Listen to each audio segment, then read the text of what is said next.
Desde prensamercosur.org presentamos nuestro programa Radio Podcast Enlace Iberoamericano, con base en España y Portugal y con el resto de la comunidad iberoamericana en la Unión Europea. Tenderemos puentes de comunicación e integración con personas y temas de nuestro interés. Radio Mercosur y su Enlace Iberoamericano, presentado desde España por Javier Pertierra, se emitirá los jueves en vivo y en directo. Enlace Iberoamericano, que comenzará a las 13 horas en Brasil, Argentina y Uruguay, 12 horas de Bolivia, Paraguay, Chile, Cuba y Venezuela, 11 horas de Colombia, Ecuador y Perú, 10 horas de México y Centroamérica, 18 horas de España. Escucha Enlace Iberoamericano en la radio y podcast Mercosur de www.prensamercosur.org. No solo habla de un tema, que en este caso, repito, sería la figura y la obra de Sor Juana Inés de la Cruz, mexicana, pero en aquel entonces hispana, sino también de la persona a la cual invitamos. Antes de introducirnos en este quizás el paisanaje, pues vamos a intentar hablar de las noticias más destacadas de nuestras zonas, que son como un trufado a este contenido. Yo estoy esperando por corresponsales, nuestros amigos corresponsales en varios sitios. Previamente querría hablar con nuestro corresponsal en la trinacional, Carlos, en este caso es nuestro director también, de origen brasileño, verán su acento, que es nuestro queridísimo. A veces está en Paraguay, a veces está en Argentina, en fin, es un hombre que con cruzar el puente de la integración o el puente de la amistad puede trasladarse de un sitio a otro. Está en nuestro director Gilson, y creo que ha ingresado aquí el mexicano. Nuestra protagonista hoy sería mexicana, y tenemos a Roberto Ceballos. Es un hombre que está en México. Ahora ya no se puede decir, ya saben ustedes, DF, ahora hay que decir Ciudad de México. Él me corregirá. Vamos a hablar con Roberto Ceballos, que está en Ciudad de México. Probablemente él es un hombre muy culto y que encima tiene un gran recorrido sobre el aspecto histórico y turístico. Y sobre Ciudad de México, pues ahí es donde nuestra ínclita, nuestra extraordinaria, mi admirada, sin duda, una de las personas más cumbres de la intelectualidad del mundo de la hispanidad, Juana Inés de la Cruz, vivía y vivió. ¿Puede decir don Roberto Ceballos un poquito alguna actualidad o algo sobre el tema que vamos a tratar? Don Roberto, ¿está usted por ahí presentable? Hágase a la luz. Me gusta saludarlos, un fuerte abrazo después de una ausencia. Tiene que ver con las elecciones de mi país.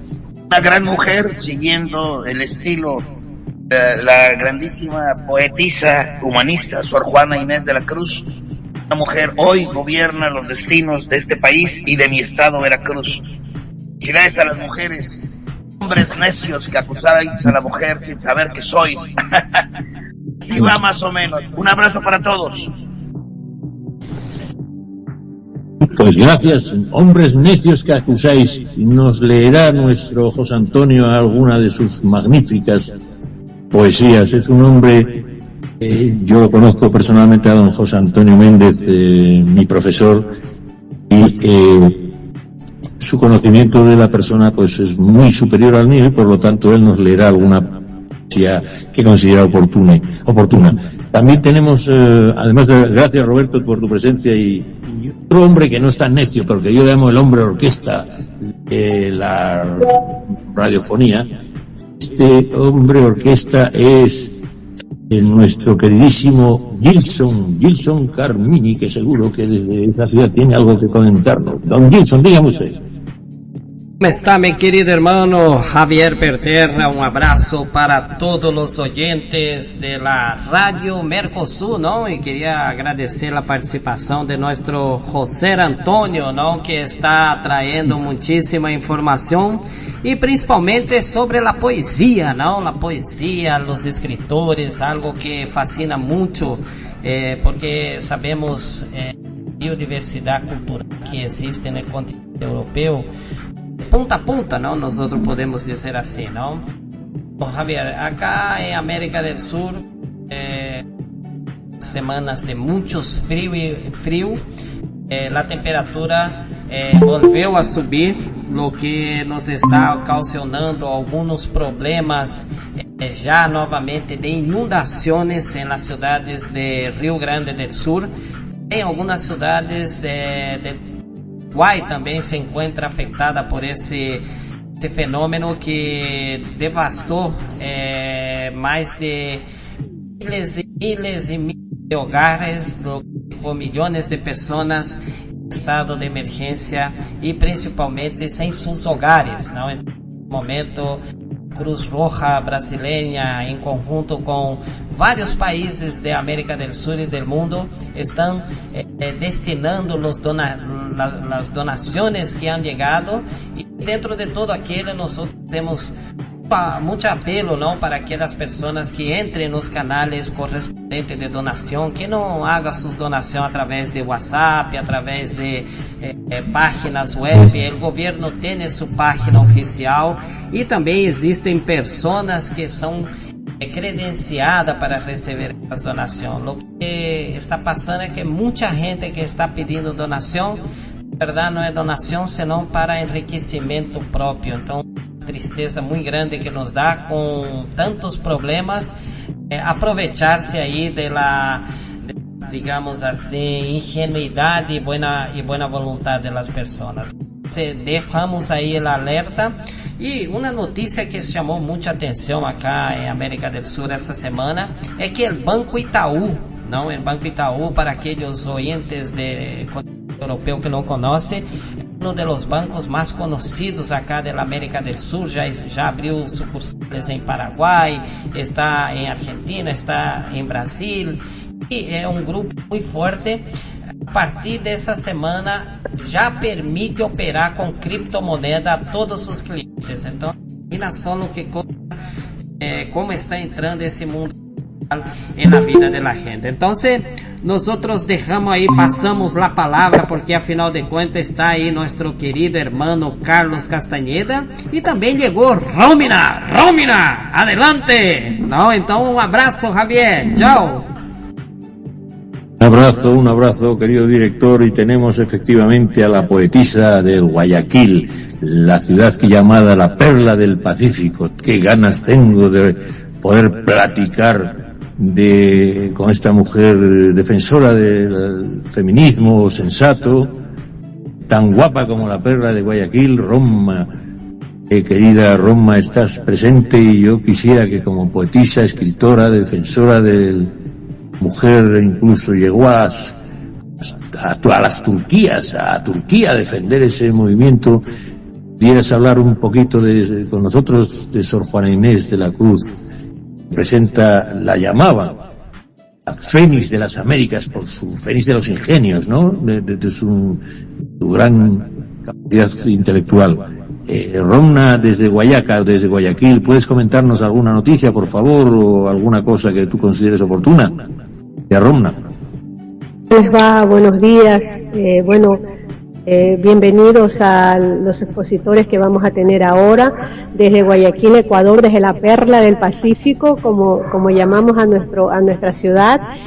Bienvenidos. ¿Qué les puedo contar de acá de Guayaquil? Queremos resurgir, que queremos creer que vamos a mejorar, así que estamos expensas a estos políticos que muchas veces nos engañan, pero bueno, aquí estamos, queriendo resurgir como madera de guerrero, como gente trabajadora, como gente de bien.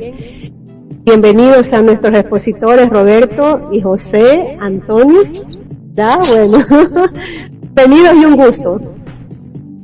Gracias Roma, y también tenemos no sé cómo decirlo yo, al hombre más raudo, veloz, es un superhéroe para mí del periodismo colombiano. Él es don Carlos Castañeda. En Bogotá, sin duda, cae el cielo con su información siempre. ¿Por qué? Es un hombre equilibrado, progresista, y aunque intenta sumarse a los esfuerzos del gobierno actual de Petro, suficientemente sensato como para también hacerse autocrítica a alguien al cual conoce de muy cercano, que es la corriente progresista hoy en día gobernando en Colombia. Saludo a su sensatez y su equilibrio, sobre todo a su rapidez para trasladarse por Bogotá, no sé cómo lo hace, para mí que tiene un helipuerto. Dígame, don Carlos, el corresponsal en el Estado y en la nación más bella del mundo mundial, y creo que es indiscutible lo que digo. Si hay algo más bonito que Colombia, que me lo diga alguien a la cara. Ecuador. Cruz. Eso. A mí me encanta cuando mi querido Javier es mi querido Javi, mi gran amigo desde España, me presenta de esa manera efusiva que me eriza la piel. Incluso comparto la risa de nuestro invitado José Antonio, que se ríe de esa presentación maravillosa que acaba de hacer, o como en todos los programas me hace la presentación. Saludo muy cordial a nuestro invitado, un fraterno saludo desde Bogotá, Colombia, a Roberto, mi gran amigo, también a Gilson y a la gran bella dama del Ecuador. Y una noticia que nos tiene muy contentos aquí en Colombia, a los que amamos la paz, es que Colombia acaba de brindar una esperanza maravillosa. Se trata de los niños palestinos víctimas de la guerra que recibirán ayuda humanitaria aquí en el hospital militar de la ciudad de Bogotá, Colombia. Un gesto de solidaridad y apoyo global. Colombia se prepara para recibir a esos niños palestinos que han sufrido los estragos del conflicto en Medio Oriente. La viceministra de Asuntos Multilaterales acaba de pronunciarse sobre eso. Ella se llama Elizabeth Taylor. Anunció que estos niños, acompañados por sus familias, llegarán al país para recibir asistencia humanitaria y rehabilitación. La ministra dijo que, o la viceministra más bien, dijo que hemos tomado la decisión de apoyar de manera humanitaria a unos niños palestinos que viajarán sus familias a Colombia a rehabilitación. Esperamos contar con el apoyo del Hospital Militar en Colombia, llevar a cabo una iniciativa aprovechando la evidencia que nuestro país ha desarrollado en la atención a víctimas del conflicto. Y usted lo sabe, mi querido Javi, aquí es un conflicto permanente. Eso sí, nosotros tenemos mucha experiencia de recibir esos soldados que vienen constantemente a ese hospital militar, producto de la guerra interna en Colombia, así como van a atender a esos soldados en conflicto interno, van a recibir a los niños de Palestina aquí en el hospital militar. Aunque no se ha determinado la cantidad exacta de niños, familias que serán acogidos, la viceministra subrayó la importancia de la cooperación internacional, la movilización de recursos locales para hacer frente a este significativo gesto humanitario. Y pues que, Javi, esa es la noticia. Repito, a los amantes de la paz, a mí personalmente me satisface esta noticia, independientemente del puesto en que estemos. Esta es la noticia más importante, esta es la noticia más relevante de Colombia. Vamos a estar atentos con nuestro gran invitado estrella que se llama José Antonio. Un abrazo, Javi. Muchas gracias. Por supuesto que es un gran invitado, José Antonio Méndez. Y yo, bueno, como me corresponde decir algunas noticias de nuestra otra orilla, nuestra Españita.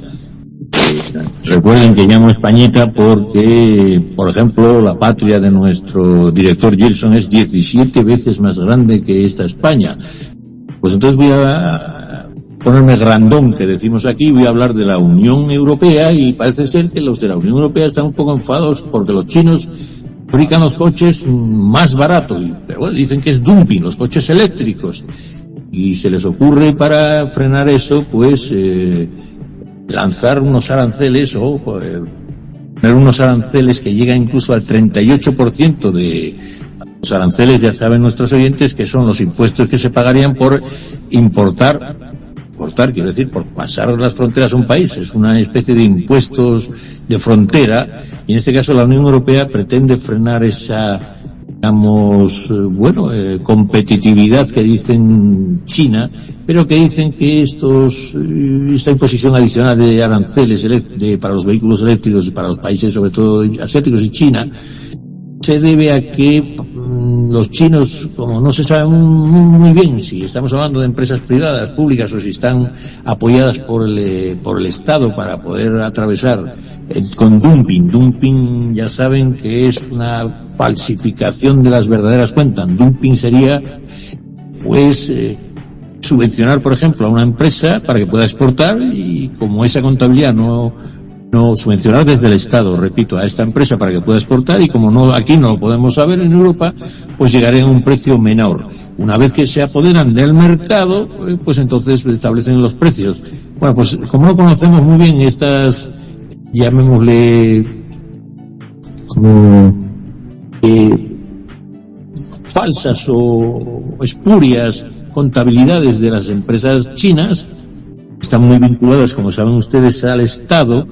Entonces los europeos van a la Comisión Europea, que ya saben que la Comisión Europea supone el ejecutivo con los comisarios, supondría un ejecutivo de cada Estado, o sea, sería como el gobierno de la Unión Europea. La Comisión Europea sería el ejecutivo, luego sería el gobierno de alguna manera de la Unión Europea, pues le va a imponer estas aranceles. Y luego también tengo una noticia ya desde aquí, de los premios Princesa de la Concordia, que han concedido a la agencia de fotografía, pues que siempre ha sido admirable por nosotros, que es la Magnum Photos, ¿no?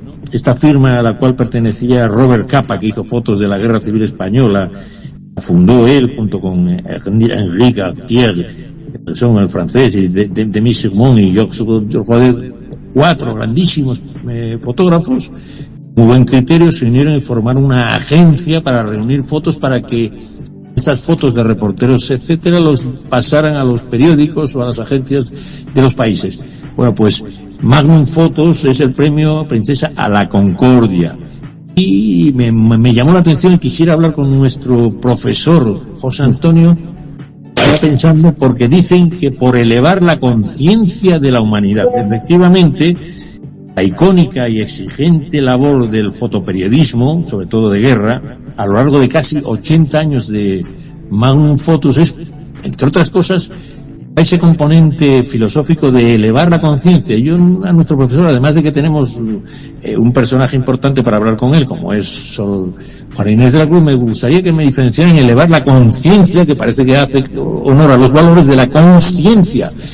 Pues honor a otro tipo de consideraciones menos graves. Entonces, si hay alguien a mí, si ahora mismo yo me atrevo a hablar con don José Antonio, si hay alguien que a mí me ha epatado por su amenidad y su humanidad y su cariño, su cercanía, es don José Antonio. Entonces me atrevo, de una manera así improvisada, a decirle: oiga, vamos a ver, se han dado los premios Princesa de la Concordia desde el jurado de los premios Princesa de Asturias a Magnum Photos. Y oiga, ¿podría usted guiarme un poco en qué diferenciaríamos la conciencia de la consciencia? Porque claro, es mucho usan como sinónimos la mayoría de las veces.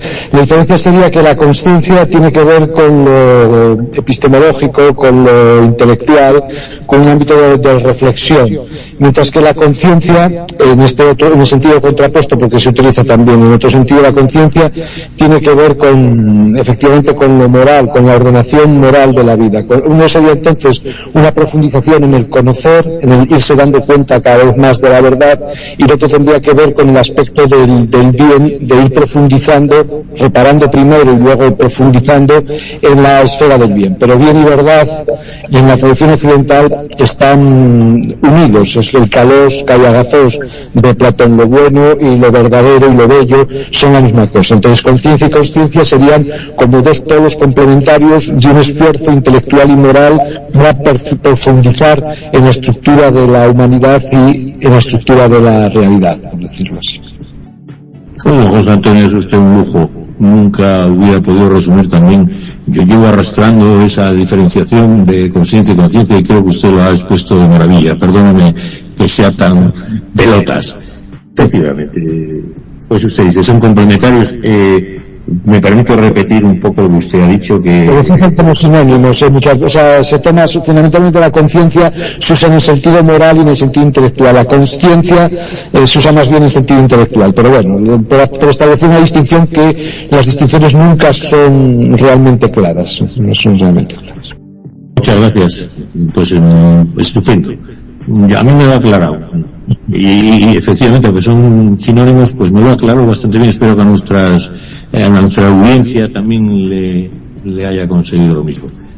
Si no, lo repetiremos. Para mí es muy importante, Son sinónimos, pero tiene una conciencia, una puntualización de veracidad, de conocimiento, de intelectualidad, y la conciencia tiene ese componente más moral, más de bien, más, digamos, de valores. Pues muchas gracias, José Antonio, es usted un fenómeno. Como siempre le he dicho, usted no solo es ameno, usted me ha dicho que había que enseñar deleitando. Vamos a seguir su consejo. Además de ser ameno, es usted un hombre con una capacidad de síntesis asombrosa. Es un lujo, a mi entender, Vamos, yo tampoco me encuentro muchos como ustedes por ahí sueltos. Pues nada, queríamos decirle que usted en su currículum comenta que es de la zona de Ponferrada, maravillosa zona donde probablemente dio a luz, digamos, o ahí se nació uno de los mejores periodistas radiofónicos y de las mejores voces que dio España en los últimos tiempos democráticos, ¿no es así? Usted probablemente... del Olmo, que además era de padre asturiano, era de padre asturiano y de madre berciana.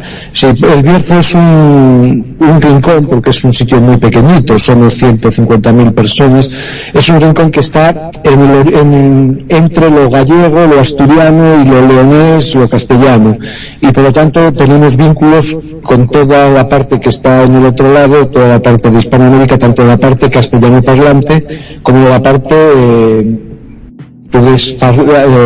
hablante, la parte lusitana, la parte brasileña, porque sabes que el gallego que se habla en el Bierzo en parte y el portugués son la misma lengua, son dos etapas de la misma lengua. Entonces estamos ahí en la frontera de todo. Sí, señor, ustedes son en la frontera de los Unidos de España, y además de ser del Bierciano, de allí, se doctoró en filosofía en la mayor universidad que vieron los siglos de la hispanidad, en Salamanca. ¿Puedo contarme algo de la universidad porque usted es filósofo, se doctoró en filosofía en Salamanca? Eso es un honor, ¿no?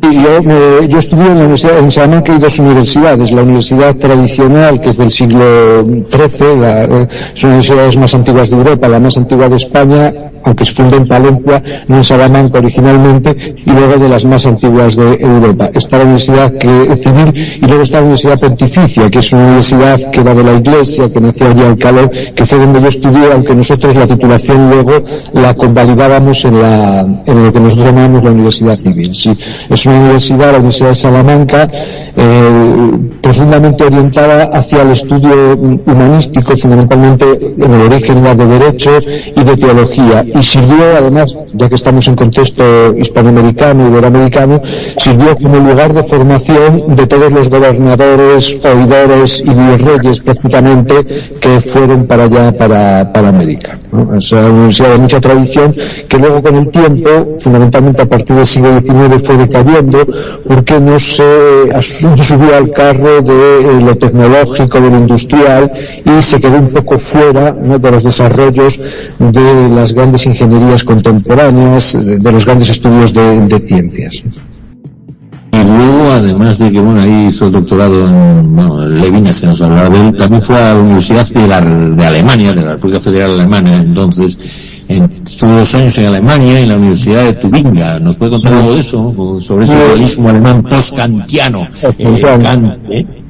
Sí, estudié 2 años en la Universidad de Tübingen, ahí hace ya 30 años, y la Universidad de Tübingen también es una de las grandes universidades clásicas alemanas, muy ligada a toda la reforma. Fue fundada la Facultad de Filosofía por Felipe Melanchthon, que era uno de los grandes reformadores, junto con Lutero y Calvino, de la religión cristiana. Y es una universidad también localizada en una ciudad pequeña, una universidad muy vivida, en la que también lo fuertes son los estudios de humanidades, los estudios de letras. Y es una universidad muy viva, con una gran especialización en filologías, en teologías, también en derecho y en historia. Y en torno a ella hay una historia larga, porque en esa universidad fue donde estudiaron los grandes filósofos alemanes del idealismo postkantiano, Hegel, Schelling y luego el poeta Hölderlin, que eran allí estudiantes de Tubinga. Es una universidad con mucha tradición. Bueno, nuestra audiencia merece que sepan, bueno, la importancia de Hegel ante lo que luego supuso el marxismo y todo esto, ¿no?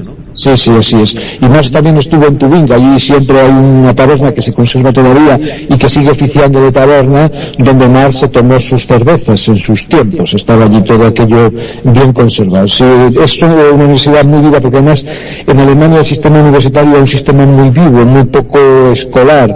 Los alumnos se matriculaban libremente, los alumnos seguían a los profesores de una universidad a otra, los exámenes no eran como anuales, sino que eran al final de los grandes ciclos. En fin, es una universidad muy viva, y luego, a diferencia de la española, una universidad muy imbricada en el tejido social. Ahí se hacían actos de cara al público, de cara a la ciudad, con participación amplísima de gente de todos los sectores, debates, se leía a los autores, se discutía con ellos. Entonces estaba muy de moda un teólogo que se llamaba Hans Kiel, que había tenido unos rifirrafes con Rema, que era profesor allí, que tenía un instituto de teología, que tenía una presencia pública enorme, y había grandes debates con cientos de personas, con salas a rebosar, en fin, era un espectáculo muy vivido, con muy buenas librerías también. Sí, era un lugar potente. Sí. Estimado José Antonio, usted con su acerado y sensato capacidad de análisis y sensato sensación le encontré a usted un nombre que puede compaginar una intuición propia de un gran estratega con un científico del detalle casi cuántico. Y me atrevo a decirle, en esa estancia en Alemania, ese espíritu protestante o de una Europa, digamos, con otra concepción frente a la latina, esa implicación que usted estaba en el tejido social, ¿notó esa diferencia de nosotros como latinos? Sí, se nota una diferencia grande, porque las sociedades luteranas, las sociedades reformadas, son sociedades donde lo social se construye a partir de la suma de individuos libres y racionales, mientras que en las sociedades nuestras, que son sociedades más comunitarias, el individuo es una floración dentro de la comunidad. Y por eso nosotros tenemos una comunidad fuerte, unos lazos de vinculaciones familiares y sociales muy fuertes, pero a la vez una yugulación de la creatividad individual, y ellos tienen, al contrario, una capacidad individual de hacerse cargo de las cosas, de dar fe de aquello que profesan, que creen y que defienden, pero tienen una dificultad en crear asociaciones más duraderas. Esto se notó mucho, por ejemplo, es un caso sintomático, en el papel de la Iglesia luterana cuando el nazismo. La Iglesia luterana es una iglesia muy potente, pero con este carácter individual, y no fue capaz de resistir como institución las seducciones del nazismo, mientras que la Iglesia católica, aunque hubo colaboracionismo, de alguna manera presentó un frente, aunque no totalmente claro, pero un frente más potente frente a la postura hitleriana. No es una de las cosas que ellos notan de sí mismos, una individualidad muy exacerbada, que es beneficiosa en muchos aspectos, pero que en otros también es perjudicial. A nosotros nos pasa lo contrario, una socialidad que te acoge, pero que de alguna manera te minoriza, te convierte en menor de edad. Y se nota profundamente. Por ejemplo, a la hora misma de enfocar el estudio. Nosotros enfocamos el estudio como una especie de obediencia a unos temarios, a unos procedimientos de examen, y luego tenemos un reconocimiento a partir del título que nos abre las puertas. Ellos construyen sus carreras estudiando lo que ellos van eligiendo, asumiendo la responsabilidad por sus opciones, y luego la titulación simplemente es una capacitación para seguir obrando en un nivel de creatividad ciudadana, por decirlo así, no tan funcionarial como la idea que nos hacemos nosotros, ¿no?, de las ocupaciones. Extraordinario análisis, como siempre, lo suyo. Decirle que usted ahora se abraza la ontología, o sea, es el estudio del ser y por lo tanto la metafísica, pero también la filosofía contemporánea y la filosofía no occidental. Curiosamente, esto que acaba usted de decir presenta una disección, un análisis de esta, digamos, filosofía occidental, pero con matices, como usted lo acaba de hacer, del protestantismo hacia el catolicismo, que deberíamos de intentar complementarnos, integrarnos, y por eso Europa tiene este gran hallazgo de unirse en la diversidad, y que yo espero que nuestros hermanos latinoamericanos puedan también unirse en esa maravillosa diversidad, que es casi menor que la europea, pero maravillosa. Entonces usted, como catedrático, repito, de ontología, en el sentido de ontología es el estudio del ser, onto es el ser, como usted bien sabe, tiene que ver con la metafísica, la filosofía contemporánea y la filosofía no occidental. Usted está ahora, bueno, nos faltó hablar de algunos pasos que volveremos a retomar, pero puede comentarnos un poquito este último recorrido que tiene a nivel educativo, porque además me ha comentado que usted recorrió casi toda la baraja de los 50 y tantas asignaturas, o 32, no sé cuántas me dijo, que tiene los estudios de filosofía. Comenta un poquito ese recorrido.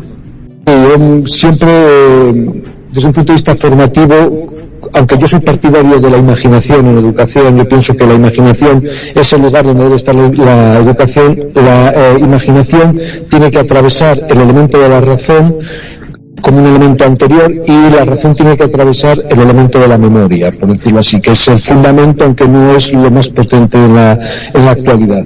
Entonces, de alguna manera, de cara a mi ocupación filosófica, considero necesario pasar por el mayor número de territorios posibles para tener una visión completa, una visión, digamos, entonces memorística, para poder luego hacer diversos grados de abstracción, racionalidad, y luego propuestas de carácter imaginativo. Entonces procuré siempre ir cumpliendo esta ideación, y la he realizado, ¿no? Y respecto a lo que decías de la filosofía oriental o del pensamiento oriental, viene en la misma línea, porque toda esta formación que he tenido es una formación occidental. A nosotros se nos ha enseñado siempre aquí que filosofía es solo una cosa que nace en Grecia, y que quien quiera hacer filosofía tiene que pasar por el momento de lo griego, y que el resto de ideaciones que existen en otras culturas, sean en Asia, sean en África o sean en la América indígena, no son propiamente filosofías, no están como a la altura de profundidad de la filosofía. Y yo no estoy de acuerdo con eso,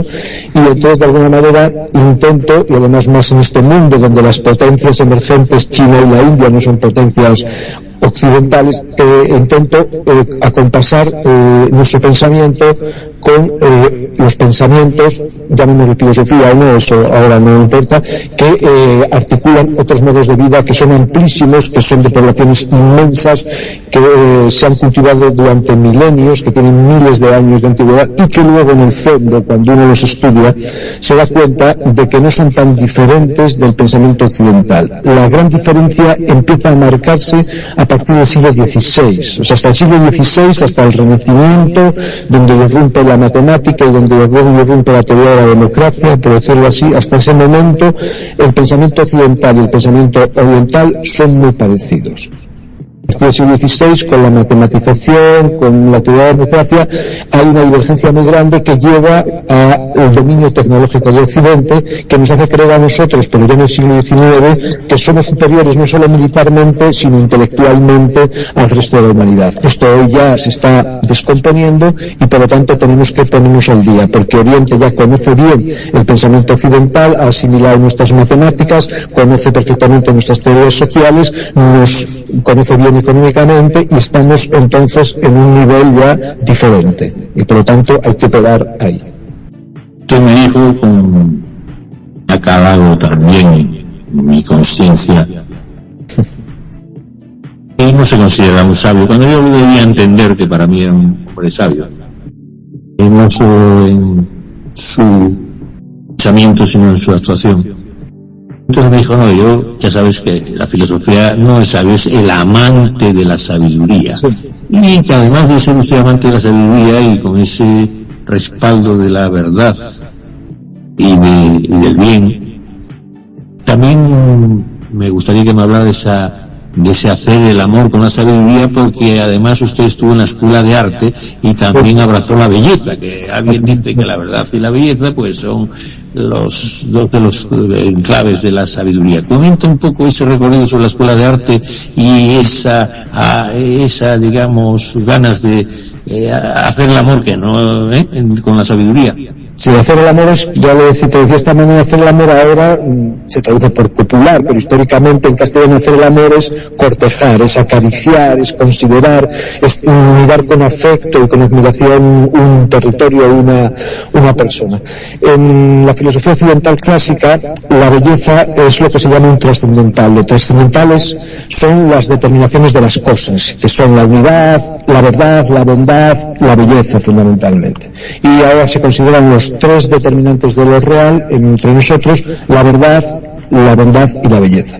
Históricamente, también en nuestra tradición, la belleza es como el hermano o la hermana pequeña. La hermana pequeña porque siempre estuvo ligada y subordinada fundamentalmente a la bondad. Date cuenta que en castellano hay muchas expresiones que identifican fealdad, por decirlo así, como algo que va contra la bondad. Dices, es feo pegarle a un padre. O sea, quiere decir que es malo pegarle a un padre, pero aparece siempre como feo. La belleza siempre fue una cosa que estuvo ahí, pero estuvo subordinada a la bondad. A partir del siglo XIX, la belleza se empieza a hacer autónoma y el arte empieza a aparecer como un territorio propio y con un estatuto fuerte dentro de la realidad. En la escuela de arte descubrí, porque no es una escuela, no es una facultad de bellas artes, sino una escuela más bien de enseñanza media, donde se hacían ciclos, lo que se llaman ciclos formativos, que eran una especie de técnicas en cultura, técnica en grabado, técnica en amueblamiento, pero ahí descubrí propiamente la fuerza de la creatividad, la fuerza de lo que hoy podemos llamar propiamente belleza, desligada ya de toda consideración moral, de todo pensamiento del bien, porque esto es muy importante, una cosa que ha pasado en nuestra realidad, que es que la idea de bien, igual que la idea de verdad, se han debilitado mucho. Hoy hablamos de posverdad, hoy hablamos del relativismo, del bien, y sin embargo el elemento de la belleza tiene como un auge muy poderoso, porque va ligado al elemento de la creatividad.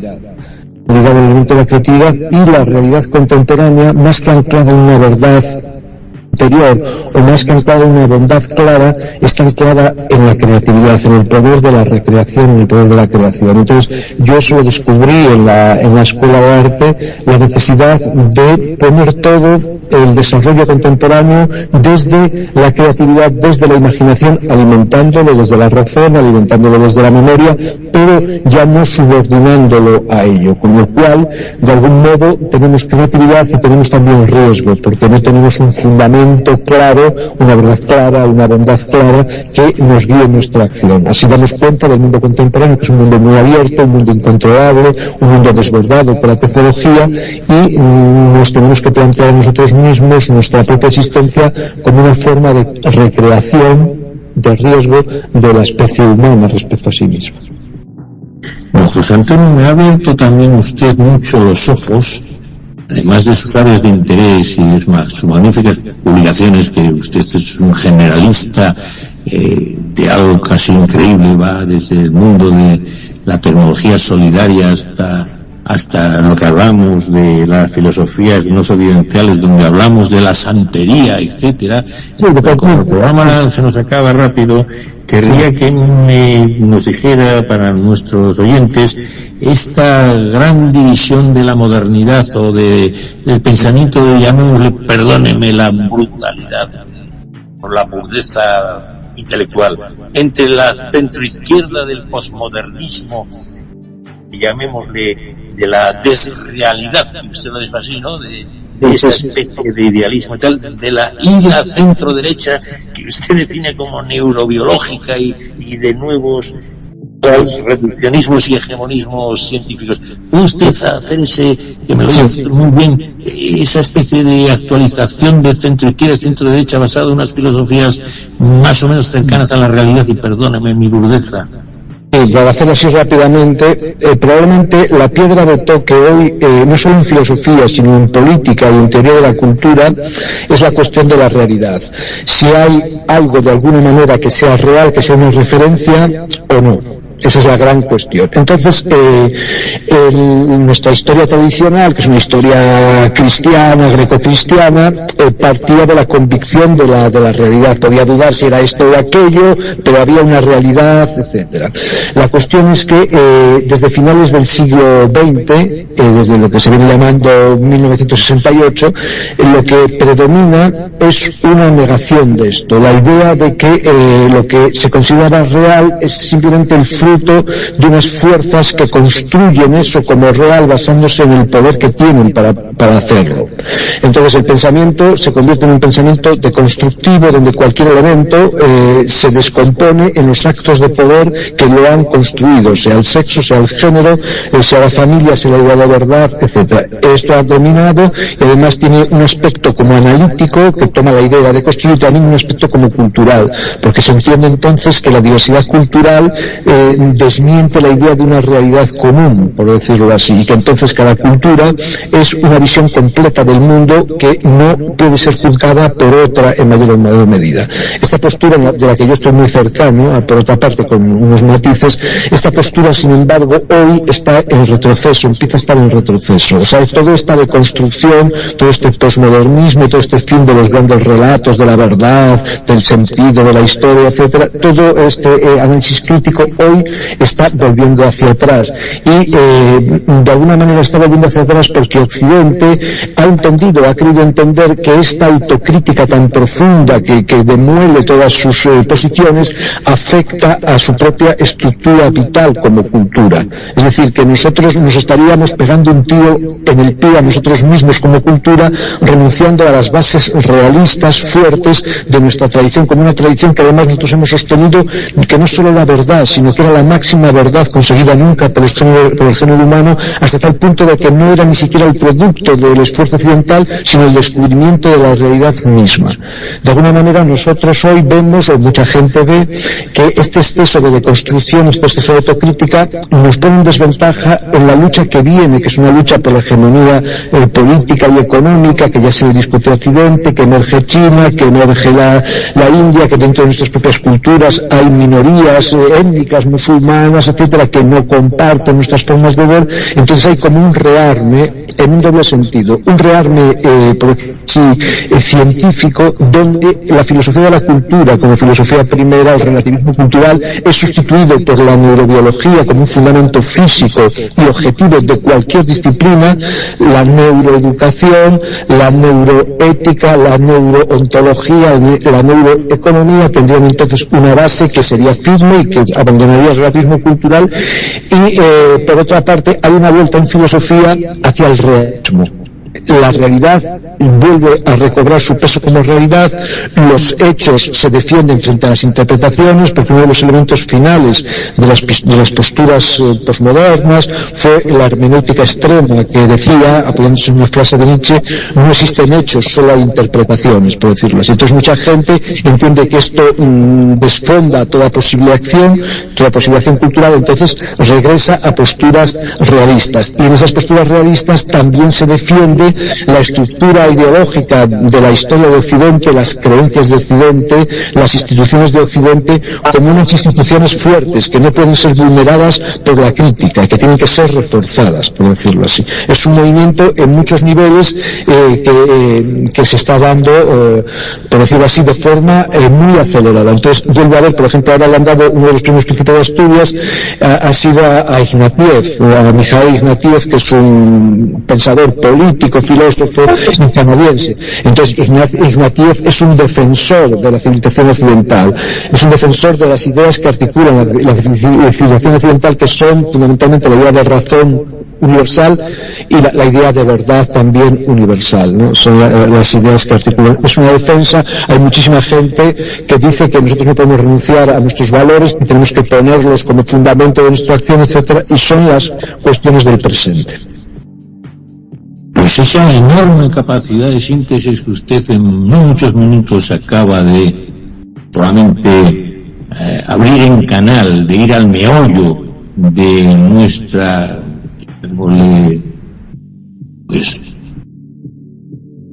occidental de hegemonía. Pero esto se plantea ahora, por decirlo así, todo esto se plantea ahora como una lucha por la cultura, que se llama, ¿no? Que es lo que, por ejemplo, se atribuye a la derecha o la extrema derecha, diciendo hasta ahora los valores imperantes han sido los valores de la izquierda, que son valores críticos, deconstructivos, etcétera. Entonces nosotros nos avergonzábamos de nuestras defensas de los valores más tradicionales, como la verdad, la realidad. Ahora tenemos que emprender una lucha política, no solo subjetiva, sino política, para que estos valores se pongan sobre la mesa como el fundamento de las políticas, de la educación misma, por ejemplo, porque esto se aplica también en educación. Frente a una educación basada en la creatividad, en la improvisación, hay que retornar a modelos educativos más basados en los conocimientos, etcétera. Son las cuestiones del presente. Está todo absolutamente ligado, en mi opinión.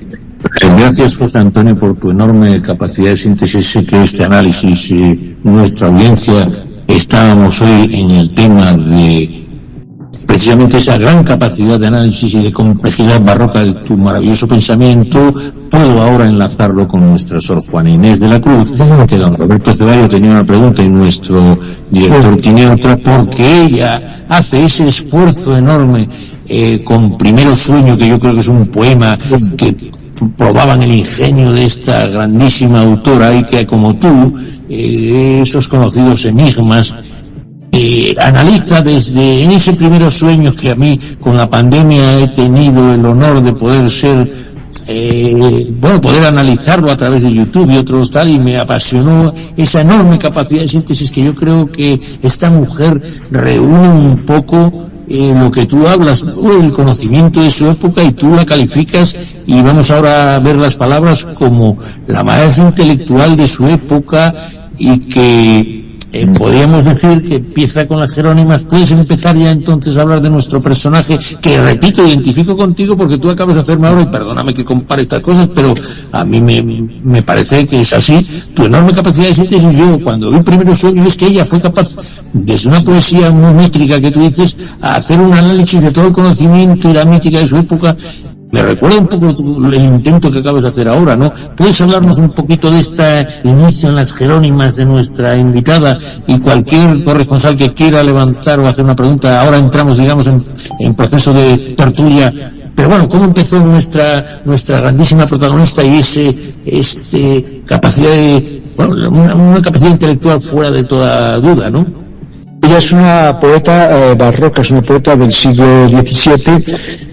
Sabes que ella era criolla, es decir, era española, técnicamente era española, y era hija ilegítima, y esto, claro, tapaba un posible ascenso social. Entonces ella probablemente tenía solo dos vías para proseguir su vida. Una vía era la del matrimonio, pero el matrimonio en aquella época suponía la subordinación del contractual, además de la mujer al varón, y por lo tanto el abandono de sus propios intereses. Y luego tenía otra vía, que es una vía que le ofrece la religión católica, que es la vía de convertirse en monja.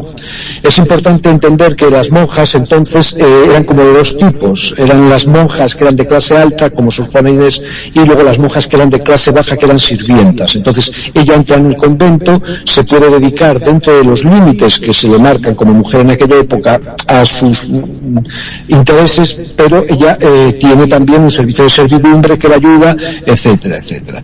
Es una mujer entonces para la que el claustro ofrece la posibilidad de un desarrollo intelectual. Ella es una grandísima intelectual intelectual. Ella tiene una biblioteca enorme, con una cantidad de libros apabullante, 4.000, no se sabe bien, pero una cantidad apabullante que, sin embargo, al final de su vida, probablemente por presiones de su confesor, que estuvo toda la vida intentando rebajar, por decirlo así, sus pretensiones, ella acaba cediendo, acaba abandonando, pero ella fue una grandísima intelectual, ella estudió... Querido José Antonio, perdóname un momento, pero tenemos un hombre, Roberto Ceballos, que es mexicano y que está en la ciudad de nuestra,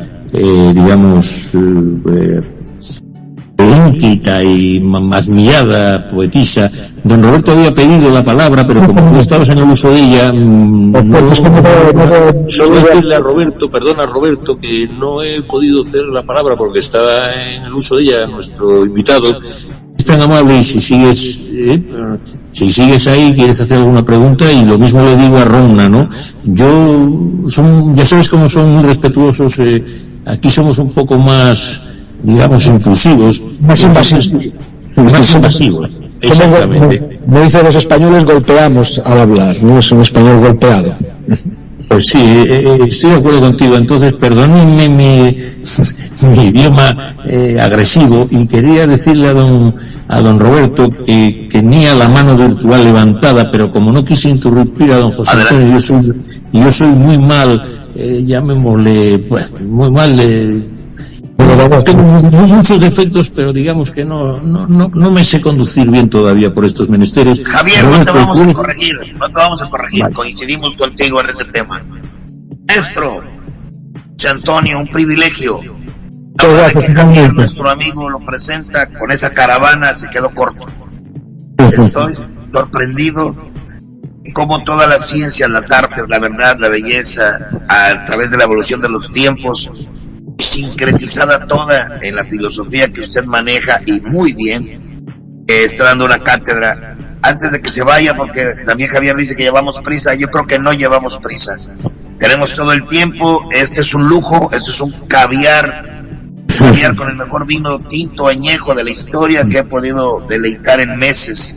Realmente en unos minutos he aprendido más de lo que en mucho tiempo aprendo.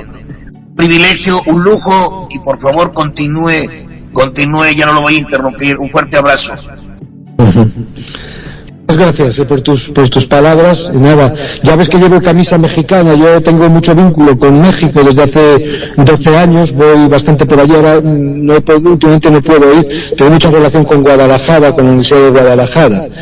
¡No te rajes! ¡Ay, Jalisco! Tengo una vinculación muy fuerte. Precisamente ahora estamos colaborando en unas cosas de educación con Guadalajara y con Guanajuato. Oye, perdóname. Estábamos esperando también en Veracruz para algún tema, algún foro. Aquí te vamos a esperar, y también vas a empezar a amar Veracruz.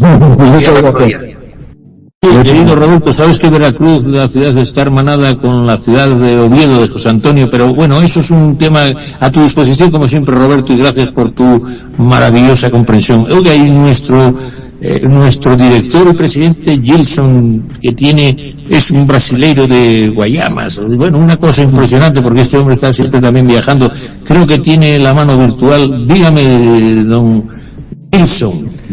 Gilson Carmini, dígame. Bueno, mi querido hermano Javier, un abrazo para todos que nos están escuchando, ¿no? Primeramente, gustaría de saludar a nuestro invitado por esa cátedra, ¿no? Que nos está dando el día de hoy, con mucha información, y no solamente eso, ¿no?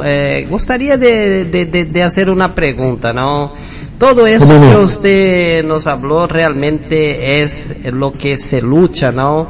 Pero yo pregunto para ti, ¿dónde se perdió la cultura, no? Porque no es solamente en España, ¿no? En todo lado tú ves que la cultura está reversa hoy en día, ¿no? O sea, en la área política, como usted estaba mismo comentando, el lado la izquierda, la derecha, y hoy en día nosotros vemos que la gente de la derecha son más barraqueros y más chusma que la gente de la izquierda, ¿no? Porque nosotros estamos viendo que mucha gente que se tilda, ¿no? De derecha, de ultraderecha y todo más, hace las mayores polémicas, siendo que na verdad nosotros tenemos una mentalidad que la persona de la derecha son personas más cultas, son personas más responsables por su información y principalmente por su pensar. Porque cuando usted piensa y usted es público, usted lleva un aglomerado de personas también a esos pensamientos, ¿no?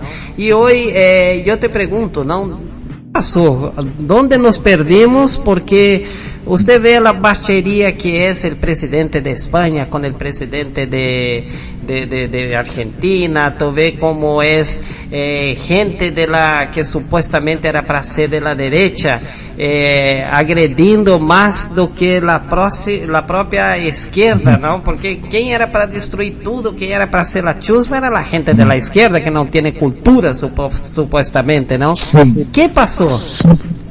Lo que pasó es que, por decirlo así, cultura es una noción muy ambigua, ¿no? Y por cultura se entienden dos cosas distintas. Una es el conjunto de signos, de formas de ver la realidad que tiene un grupo, un país determinado, y luego un nivel de finura o de fineza en el trato, en la forma de gestionar estos conocimientos. Pero realmente lo que ha sucedido, que uno de los dos aspectos, es que desde finales del siglo XIX nosotros hemos pasado de una cultura elitista donde solo unos pocos tenían acceso a los conocimientos y estaban en los mismos grupos de interés y por eso se podían tratar con respeto, a una cultura de masas donde, por decirlo así, todo el mundo puede acceder a los canales de discusión, a los canales de comunicación y a la vez, además, los contenidos de la cultura, las estructuras que encerraban esos contenidos han estallado. Nosotros vivimos un momento en que la cantidad de información que hay, la avidez por la información, el desarrollo tecnológico con constantes novedades, impide empaquetar, por decirlo así, la cultura en esos bloques lentos y manejables que había antes y también está a disposición de mucha más gente, de estratos muy diversos y que no se deben ningún respeto entre sí de lo que estaba antes. Entonces, mi querido José, ¿será que los hijos de los nobles, aquellos hijitos de papá, los mimados, ¿no? Que nosotros decimos acá en Brasil, ¿será que esa leva de la derecha, será que esa que está en el poder ahora, esa que nosotros estamos viendo que fueron criados por los nobles, los educados? Porque no da para tener una concepción hoy en día de derecha e izquierda. Tú ves que el presidente de Chile es una persona que es supuestamente de izquierda, pero está en contra de Nicolás Maduro, está en contra de un montón de otras cosas, en contra de Lula, en contra de todo. Entonces, nosotros vemos que hay valores dentro de la izquierda, y yo creo que la izquierda copió de la derecha lo que debería hoy ser tratado de forma universal en la política y muchos otros temas, ¿no? Nos complementa a respeto. ¿Será que esos niños son los que están hoy en el poder, esos hijitos de papá? Sí, es cierto que de alguna manera las élites tradicionales, por decirlo así, que han sido educadas pues, fuera del mundo de la vida, del mundo del sufrimiento, siguen considerando que son como los propietarios de los territorios de la política, de los territorios simbólicos, y sienten como una desposesión violenta el hecho de no ganar o no de ser ellos los que manejen, y luego cuando están hablan con prepotencia y con displicencia. Pero yo creo que, sin embargo, creo que el problema es más profundo e incluso afecta a las divisiones entre izquierda y derecha que hoy, que son unas divisiones que son del siglo XIX y que de alguna manera hoy ya no se ajustan exactamente a los prototipos de donde nacieron. Tú, por ejemplo, ves ahora en Alemania, en las recientes elecciones, ha habido una subida de partidos de extrema derecha y de extrema izquierda, y sin embargo, tanto la extrema izquierda como la extrema derecha son partidarios de Putin. Por ejemplo, en el caso caso de la invasión de Ucrania, que tendría que ser, si uno es de una cosa, el otro tendría que ser de la contraria, porque lo que empieza a ver también, y esto también se empieza a ver más en la derecha, es un cierto culto de nuevo hacia la violencia. Esto es la cuestión fundamental. La cuestión fundamental, y por eso también se elevan los tonos políticos, los tonos de la voz, a estas confrontaciones. Nosotros hemos pasado de un cansancio de la violencia que se dio después de la Segunda Guerra Mundial, tanto en América como en Europa como en Asia, donde la destrucción tan grande que causó la Guerra Mundial y todo lo concomitante hizo que la gente repudiara la violencia.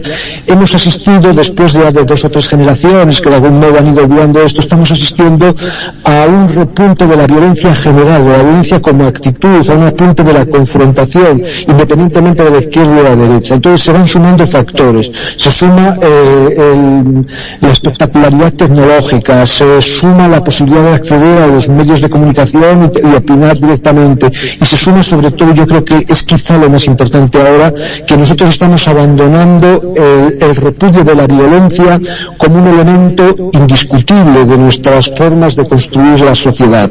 Estamos perdiendo el miedo a la violencia, estamos gustando de la violencia, y probablemente esto es lo que hace que el ambiente actual sea tan crispado. Gente que hace a lo mejor 20 años hubiera hablado en tono más mesurado, aunque hubiera habido diferencias, ahora exacerba el tono y ofende, insulta, y luego esta cuestión de las redes, donde tú puedes hablar de forma anónima, donde tú puedes verter, incluso lo hacen los bots, hacen robots entrenados que van sembrando elementos de este tipo, está elevando ese clima de violencia. Es un fenómeno altamente complejo y altísimamente peligroso, en mi opinión. José Antonio, usted que es capaz de analizar la realidad, me ha dicho, para que nuestros oyentes puedan seguir a este enorme personaje que representa Sor Juana Inés de la Cruz, que usted también está vinculado, bueno, tenemos que hablar de la antropología cultural que domina también, pero está vinculado a Filósofas en la Historia. Sí. Es un movimiento universitario y académico, en cualquier caso, es un movimiento recuerda a nuestras filósofas, digamos, del ámbito hispano o iberoamericano, Filósofas en la Historia, que tiene un vídeo ahí que usted ha elaborado sobre nuestra, digamos, personaje central y que es nuestro nexo de unión. ¿Podría comentarnos un poco esto del vídeo que ha hecho de Sor Juana Inés? Así que pueden verlo nuestros oyentes en YouTube, y sobre un poco esas filósofas en la historia que recuperan personajes tan importantes como Sor Juana Inés de la Cruz, por favor. Sí, Filósofas en la Historia somos un grupo de personas de la universidad, de fuera de la universidad, del mundo social en general. Es un movimiento que nació fuera de la universidad. Nosotros nos incorporamos al poco tiempo, pero después, que intenta rescatar el universo de las mujeres que han pensado, por decirlo así, entendiendo que ha habido como un movimiento de violencia que las ha ido acallando, más antes que ahora, aunque ahora todavía sí. Y se han hecho como 105 vídeos, llevamos hechos varias jornadas, tenemos ahora una en julio sobre esto, donde una tras otra, en vídeos muy cortos de 15 minutos, se expone su pensamiento desde la antigüedad hasta nuestros días, y también con pensadoras que no son de la cultura occidental. Y es un Perdóname, José Antonio, para nuestra audiencia, ¿podrías delimitar un poco más dónde pueden encontrar este vídeo? Es Filósofas en la Historia, es todo justo, filosofasenlahistoria.com, me parece, y aparece todo ahí. O se pone José Antonio Méndez, Filósofas en la Historia, aparezco yo y aparece ya el vínculo general con el programa. Es filosofasenlahistoria.com, me parece que es la página web donde está todo. Y entonces hay desde filósofas griegas, Aspasia, Hiparquia, etcétera, hasta filósofas contemporáneas. Y hay una distinción siempre importante entre lo que es la filosofía hecha por mujeres y luego lo que es el feminismo, que son dos cosas que están conectadas pero que son diferentes, porque hay muchas filósofas que no fueron feministas, por decirlo así, y hay otras que son propiamente feministas, que de alguna manera es una marca que a medida que te acercas a la contemporaneidad va aumentando, pero hay muchas, incluso en la contemporaneidad hay un caso muy prototípico, que es una pensadora que es judía rusa, pero que ha hecho su carrera en Estados Unidos, que se llama Ayn Rand, que también tengo un vídeo yo de ella, que es una filósofa antifeminista, por ejemplo, una pensadora antifeminista, es la representante de lo que se llama el feminismo amazónico, que es un feminismo que desde el punto de vista técnico del feminismo no es feminista. Es una autora muy interesante, es una defensora del capitalismo sentimentalismo, del egoísmo. Es una filósofa muy potente, muy potente. Entonces es un grupo variopinto, pero que muestra que las mujeres siempre han pensado, que de alguna manera han estado brilladas. Por ejemplo, mira en el caso de Sor Juana Inés de la Cruz, y dentro de la teología cristiana, las mujeres no podían escribir en determinados géneros literarios. Por ejemplo, una mujer de la época de Sor Juana, una mujer de la época de Santa Teresa, no podía escribir directamente un tratado de teología, porque estaba vedado. Las mujeres solo podían escribir vidas de santos o libros de oraciones, y entonces aprovechaban estos vehículos, que era lo que les permitía escribir, para intentar poner su obra más filosófica ahí. La única excepción es una gran pensadora alemana medieval, también Hildegarda de Bingen, que tenía una potencia y un poder político porque era favorita del emperador, que ella sí pudo escribir más parecido a lo que escribían los hombres de su época. Pero en todas las autoras de esta época, del barroco hasta prácticamente el siglo XIX, el pensamiento filosófico está camuflado y filtrado fundamentalmente en la literatura, que es un género que se consideraba propio de mujeres, que no peligraba por ahí ningún tipo de inteligencia. Entonces Sor Juana tiene esta potencia. Dominar ya es probablemente en la literatura castellana, lo podemos decir así brutamente, pero en literatura castellana es el escritor o la escritora que mejor domina los modos de versificación, los géneros del verso. Perdóneme, para nuestra audiencia, usted acaba de decir algo que es casi un titular. Por su innovador dominio del verso y de la métrica que entrañaba la poesía de Sor Juana Inés de la Cruz, ¿usted puede decirle, asimilarla a Lope de Vega o a Quevedo, que son cumbres? Sí, desde el punto de vista formal de la estructura, probablemente, respecto a Quevedo, Lope de Vega es otra historia distinta, pero Quevedo probablemente tiene un contenido, por decirlo así, un contenido poético en sentido estricto, de expresión de la realidad, de metáforas que alcanzan varios niveles, que Sor Juana no tiene. O sea, Sor Juana es una gran constructora formal de poemas, pero en el aspecto material, por decirlo así, no está a la altura del aspecto formal, tiene una altura muy grande, no quiere decir que, pero si hubiera tenido, por decirlo así, la misma potencia material de contenido, de emoción poética, semántica, que tiene como dominadora de los distintos tipos de estrofas, etcétera, hubiera sido, sin duda, si no el mejor poeta en lengua castellana, por ahí hubiera andado. Sin embargo, la potencia... ¿Podemos decir que está entre los 5 mejores? Desde el punto de vista formal, o sea, desde el punto de vista del dominio de los metros poéticos, para mí está entre las mejores sin ninguna duda. Desde el punto de vista del contenido ya es más discutible, por decirlo así, ya no sería una poeta, esto luego ya sabes que esto va luego en opiniones y tal, pero no estaría a ese nivel, luego estará en el nivel que cada uno luego considere, pero probablemente no está en ese primerísimo nivel, probablemente, quizá luego un análisis más completo de su obra, es que esto como todo, hacer clasificaciones no tiene mucho sentido, pero está en el puñado, vamos a decirlo así, de los grandes poetas en lengua castellana sin ninguna duda. Pues ya que usted es tan, digamos, hábil dialécticamente, con esa acerada espada tiene de salmantina dialéctica y vamos, en cualquier caso intelectual, yo me atrevo ahora, ya que estamos acabando el tiempo, a retarle a un test rápido. Vamos a analizar un poco a las características de nuestra singularísima y admirada Sor Juana Inés. Usted comentaba que vamos a intentar ser como un tipo test rápido, y usted puede ser capaz de todo esto y mucho más. Hablaba de la importancia de las jerónimas en su digamos, intelectualidad y esa previa vida de Sor Juana Inés. Hoy me enseñó un libro maravilloso que era una obra novelada de su vida. Vamos a empezar, como dice el otro, triunfó sin ser monja, ¿no? ¿Cómo fue esa Sor Juana Inés que triunfa en el virreinato y que adoran los virreyes de la Nueva España, que en aquel entonces ahora sería México? Sí, ella era una mujer de grandes dotes, sin ninguna duda, de grandes dotes de todo tipo, de seducción, de expresión, incluso luego, porque ella conectaba, fíjate, es un elemento muy importante, una forma de expresión poética de altísimo nivel filosófico, porque ella había estudiado de todo, estudió física, matemática, teología, estudió todo lo que, y dominaba, y eso es dificilísimo, el arte de introducir eso en versos, y luego era una compositora de música popular, es decir, que ella tenía habilidades de amplio espectro, por decirlo así. O sea, una mujer de amplio espectro. Probablemente si ella no hubiera sido hija ilegítima, si hubiera sido hija legítima, hubiera llegado en la sociedad de entonces a los máximos niveles. Probablemente el hecho de la ilegitimidad, claro, era un hecho marcante, por decirlo así. Entró en las Jerónimas porque esta orden, que ahora todavía quedan algunas, usted me lo dijo, es una orden... Bueno, usted previamente dice que las mujeres en aquel entonces, o si querían abrazar la vida intelectual, no podían casarse porque quedarían sojuzgadas bajo, digamos, las órdenes de su marido, tendrían que seguir la vida monacal. Pero claro, entra en las Jerónimas, que es unas Sagradas Escrituras. Pues, para nuestra audiencia, para que se ilusione por este personaje singular de nuestra cultura.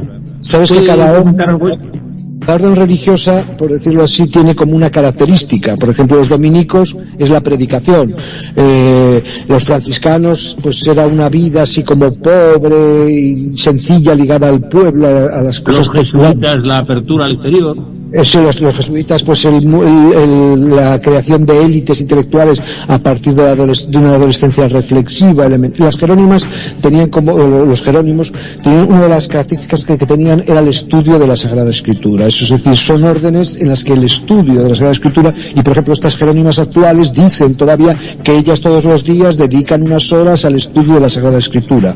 Ella dominaba la Sagrada Escritura, dominaba el latín, porque sabes que la Biblia no se traducía al castellano, la traducción la hicieron los luteranos, y era un signo de luteranismo leer la Biblia en lenguas vernáculas. Había traducciones al castellano, pero circulaban bajo mano, no eran legales. Para poder hacer bien la Sagrada Escritura tenías que saber latín. Ella sabía latín, ella cita en las cartas cuando la polémica con Antonio Vieira, una polémica teológica que tuvo por allí, porque ella no lo quiso, pero se vio enzarzada en ella, se vio utilizada.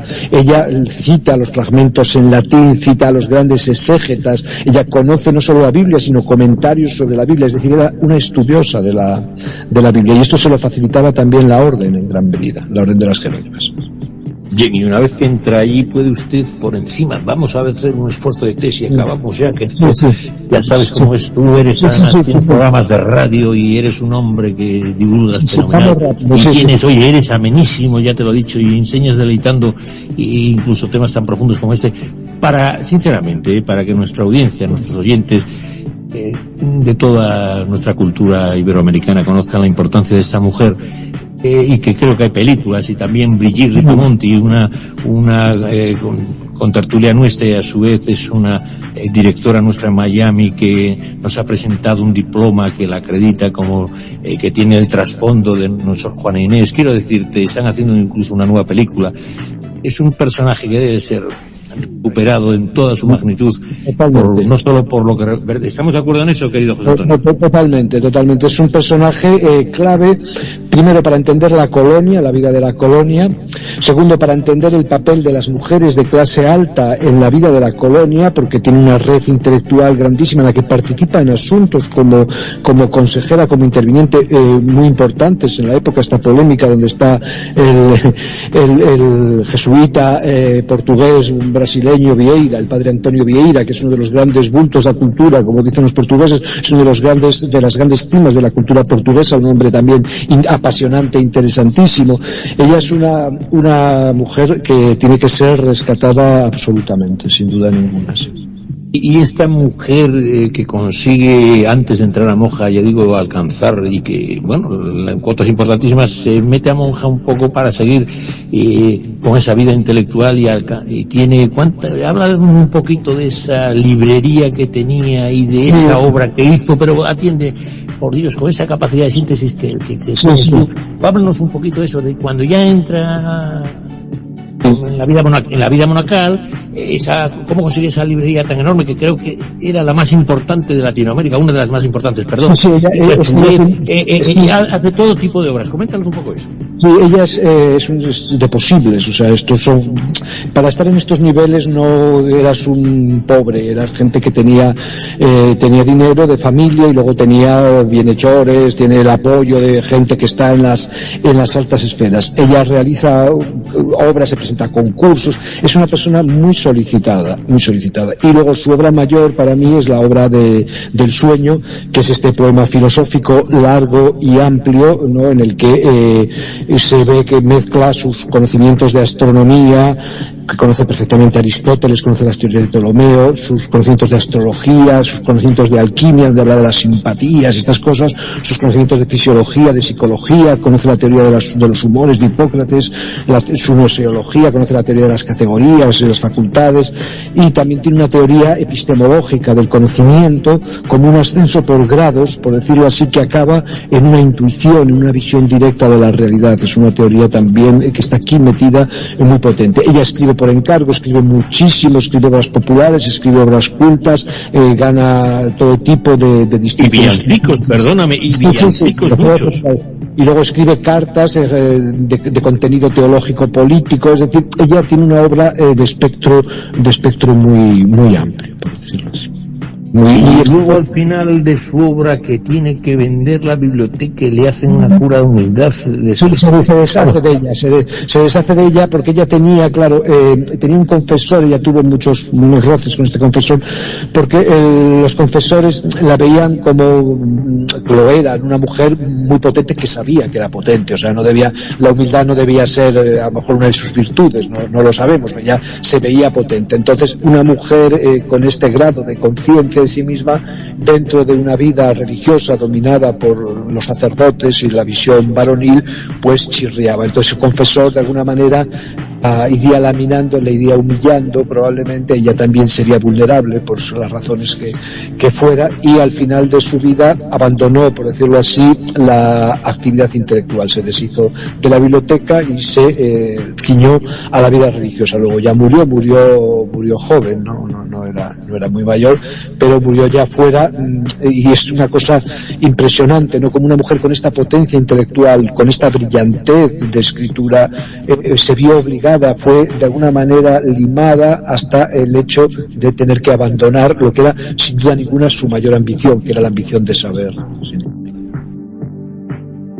Y comentarte, creo que vas a leer al final, para el cierre de este programa, que ya se está acercando, una poesía, pero solo también tenemos a Romna, nuestra brillante poetisa, que es tan discreta, tan educada, tan sensible, que no quiere, yo creo, interrumpirte, y que creo que le está gustando. Y yo rogaría a Romna, por favor, si quisiera decirnos algo, estoy convencido que amor decía nuestra Juana Inés, tan admirada por mí, amor es más que un laberinto, ¿no? Y yo le digo a usted, como Teseo, como héroe principal, ¿podría usted decir en ese laberinto qué opina de nuestro invitado y de nuestra temática?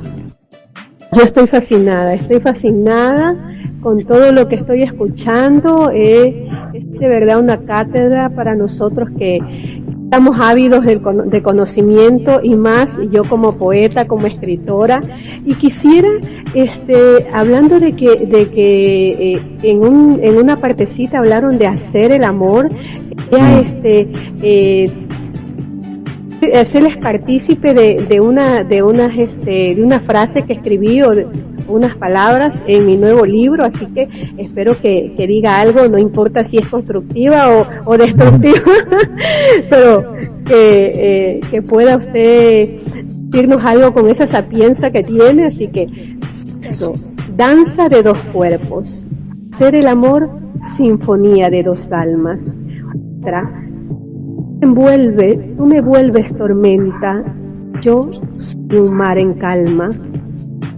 Otra, si él no sabe que tiene vida, hasta que llega él y la despierta, entonces, porque estaba muerta. Eso es lo que quería serle partícipe a usted, que es tan ilustrado, y a ver qué tal les pareció esta frase. Me parecen unos versos llenos de ritmos y finaristas, ¿no? Yo veo ahí como las olas que se van acoplando, ¿no? en ritmos sin ningún tipo de violencia, ¿no? Incluso cuando despierta el muerto, o el muerto despierta sin violencia, ¿no? Es un muy hermoso.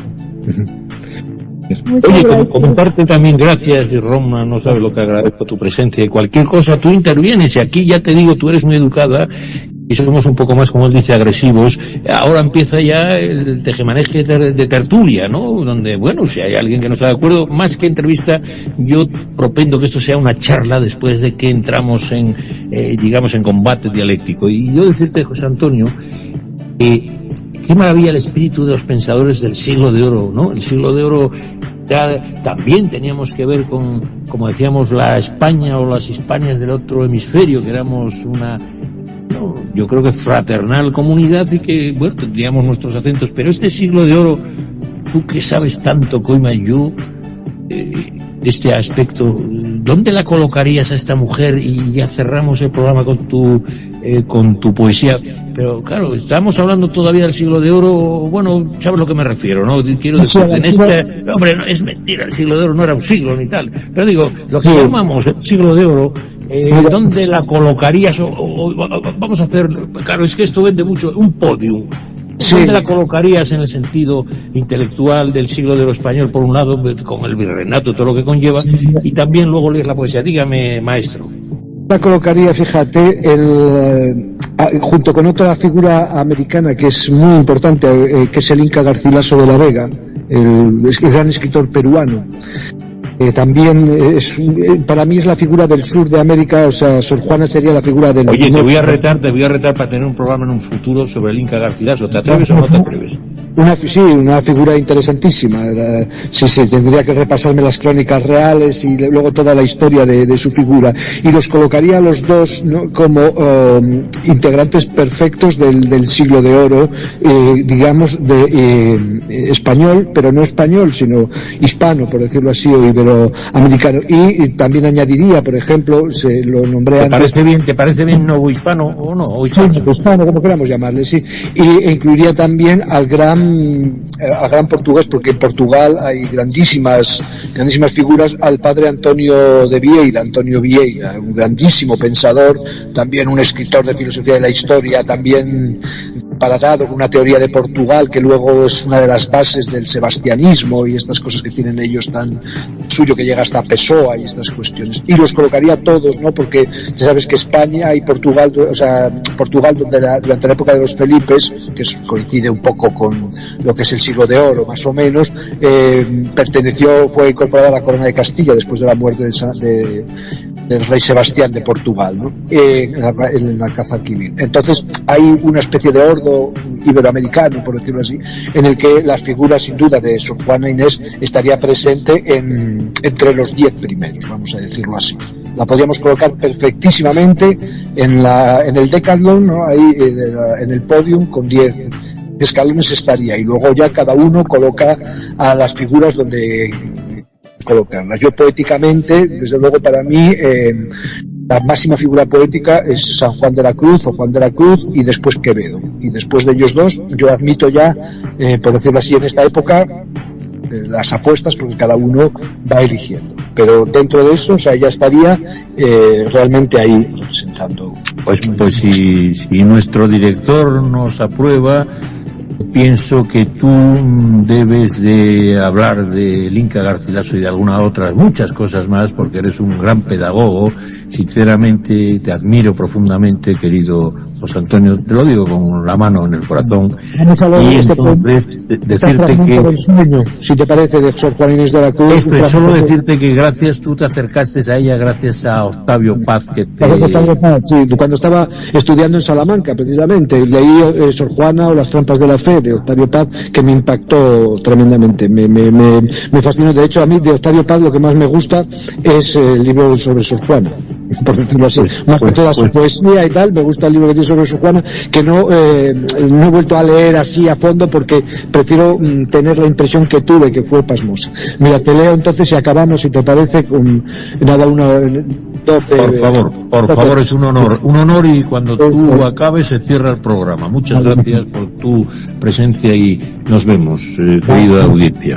Vale, perfecto. Dice que en su operación misma reportando juzgó conveniente a singular asunto reducirse o separadamente, una por una, discurrir las cosas que vienen a ceñirse, las que artificiosas 2 veces 5 son categorías. Producción metafísica que enseña, los entes concibiendo generales en solo unas mentales fantasías donde la materia se desdeña, el discurso abstraído. A formar de los universales, reparando advertido con el arte del defecto de no poder con un intuitivo conocer acto todo lo criado, sino que haciendo escala de un concepto en otro va ascendiendo grado a grado. De comprender orden relativo sigue necesitado del entendimiento, limitado vigor, sucesivo discurso fía su aprovechamiento. Es complejo, es muy barroco, pero es tremendamente informado, por decirlo así. Bravo. Bueno, muchas gracias. Me voy. Gracias por todo. Contamos con tu presencia para nuestros hermanos iberoamericanos. Gracias, José Antonio. Hasta cuando extraordinario todo. Gracias. Hasta pronto. Y gracias a todos por Desde prensamercosur.org presentamos nuestro programa Radio Podcast Enlace Iberoamericano, con base en España y Portugal y con el resto de la comunidad iberoamericana en la Unión Europea. Tenderemos puentes de comunicación e integración con personas y temas de nuestro interés.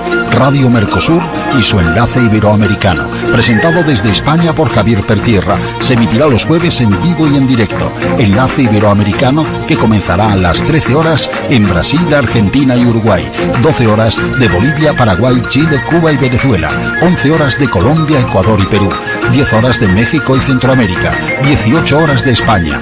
Escucha Enlace Iberoamericano en la radio y podcast Mercosur de www.prensamercosur.org.